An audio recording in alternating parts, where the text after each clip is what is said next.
生决定的结果。莎士比亚爱情，它会随着全身的血液，像思想一般迅速通过了五官四肢，使每一个器官发挥双倍的效能。它使眼睛增加一重明亮。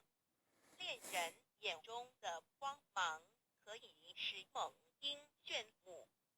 恋人的耳朵听得出最为气的声音，任何鬼祟的奸谋都逃不过他的知觉。恋人的感觉比带壳蜗牛的触角还要微妙灵敏。恋人的舌头是善于辨味的巴丘斯希腊酒神，显得迟钝。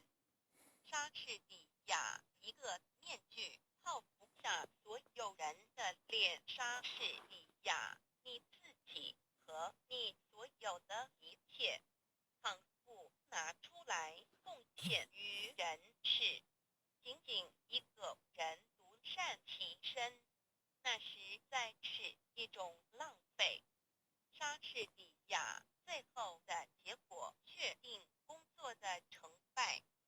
莎士比亚智慧是命运的一部分。一个人所遭遇的外界环境是会影响他的头脑的。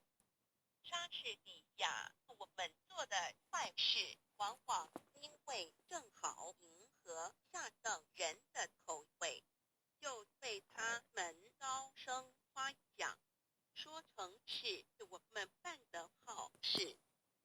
莎士比亚志向不过是体力的努力，生气勃勃地降生，但却很难成长。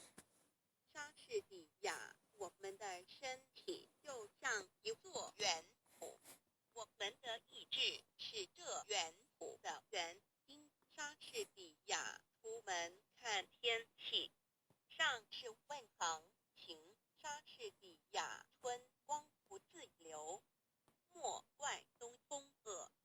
莎士比亚女人，你的名字是弱者。莎士比亚自愿的贫困胜于不定的浮华。穷奢极欲的人要是贪得无厌，比最贫困的而知足的人更是不幸的多了。莎士比亚无言的淳朴所表示的情感才是最丰富的。莎士比亚无言的淳朴所表示的情感才是